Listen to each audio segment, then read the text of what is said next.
Sa totoo lang mga kalakatsa, malapit lang to from the Green Bazaar going here. Nakakatuwa.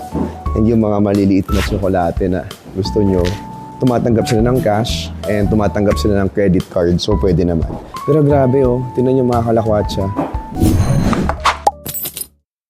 What's up mga kalakatsa? Siyempre,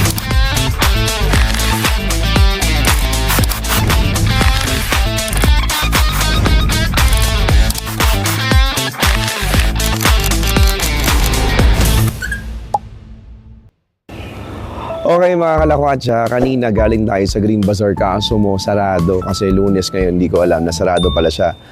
Kaya hindi tayo nakaikot doon pero okay lang kasi ngayon ay nandito tayo sa isang mga pinupuntahan din na stores kapag nandito ka ngayon sa Almaty ang Chocolad.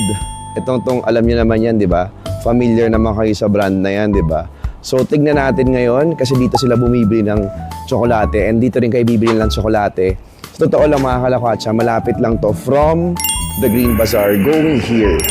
At natuwa ako kasi, ayan pag nakita mo siya sa loob, tignan natin So ayan, nakita nyo? Sobrang daming tsokolate. So andito lahat, amoy na amoy mo, sa labas pa lang amoy na amoy mo na. You would see it here, yan. O diba? Nakita nyo, may mga choices kayo. May mga chocolates. Ayan, ito pa. Dito. So, ito yung laging binibili, Kazakhstan chocolate. Yan. So pag magpapasalubong kayo, nandito lahat yan. Then pwede kayong kumuha nito, tapos i-weigh lang siya. Andun yung mga klase ng tsokolate. Tapos ito pa, pwede yung mga yan. So you have choices here na gusto ninyo. And of course, ako kumuha rin tayo dito ng mga okay na ganito. Mura lang siya. Yan Yan, ito, lagi, lahat ng mga galing sa Almaty. Yan, at meron silang mas malalaki, nasa 8,800 peso. Huh? Ano ba yung pera nila? 800 sa value ng pera nila. So, yan yun. Okay. So, ito lahat. Makita nyo, diba? Kasi ito yung factory, mga kalakatsa, mismo ng tsokolate. Diba? Yan Tapos kagaya dito, yung chocolate pie, diba? Meron din sila niyan na favorite natin. And ang nakakatuwa dito, since dito nga sila ginagawa, yung mga maliliit. Yan ang pinaka-okay. So, from the Green Bazaar, actually, you just need to walk papunta dito. Malapit lang. So, pwede kayong makabili ng maraming tsokolate all over the place. Yan Diba? So, grabe. Sobrang nakakatuwa. And yung mga maliliit na tsokolate na gusto nyo, paborito nyo, kainin.